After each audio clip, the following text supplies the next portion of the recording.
In today's video, we're going to talk about why you get those blocked and painful ears during a flight and what you can do to prevent and treat it. Let's get into it.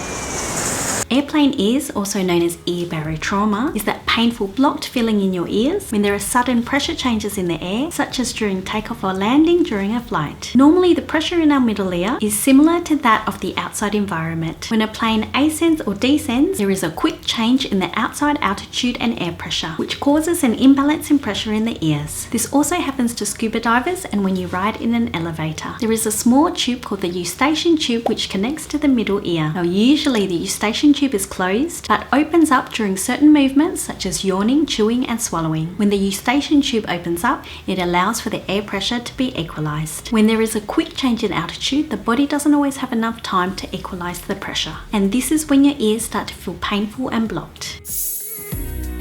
Babies and toddlers are more at risk because they have smaller eustachian tubes. If you're suffering from a cold, sinus infection, hay fever, an ear infection, or if you tend to nap on the plane as it ascends or descends, then you are also more at risk. For most people, airplane ears is just temporary, but rarely it can cause complications such as permanent hearing loss and tinnitus.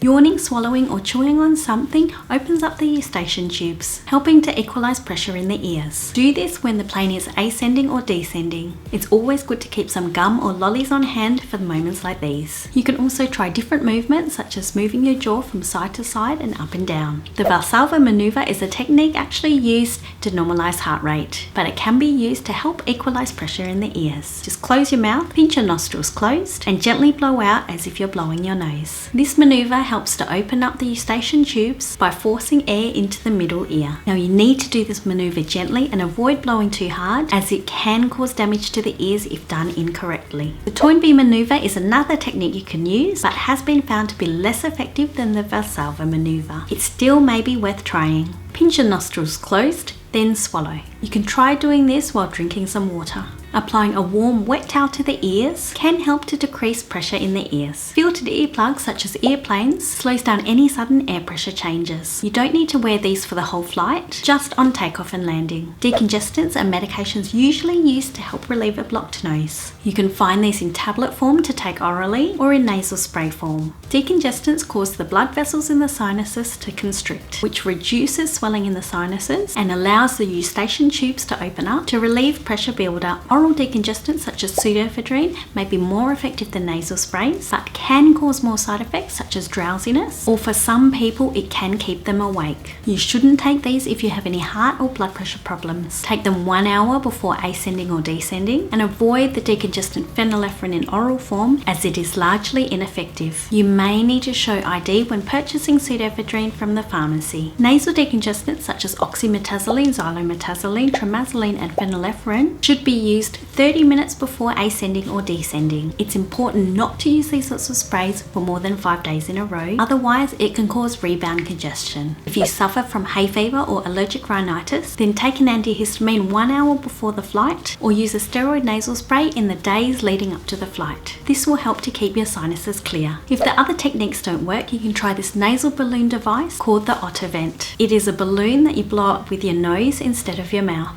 This helps to open up the eustachian tubes. Use the Otovent 3 or 4 times during ascent or descent. Another tip is try and stay awake during takeoff or landing so you can unblock your ears using some of the techniques we discussed earlier. If you've had recent ear surgery, have an ear infection or a sinus infection, it may be worth reconsidering travelling until the condition has improved.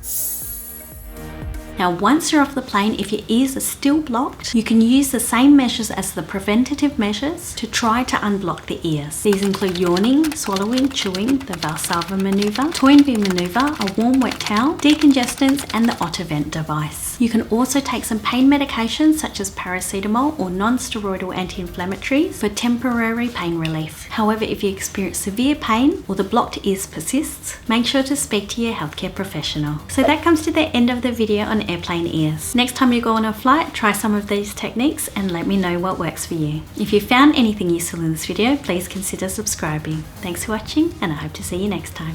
Bye!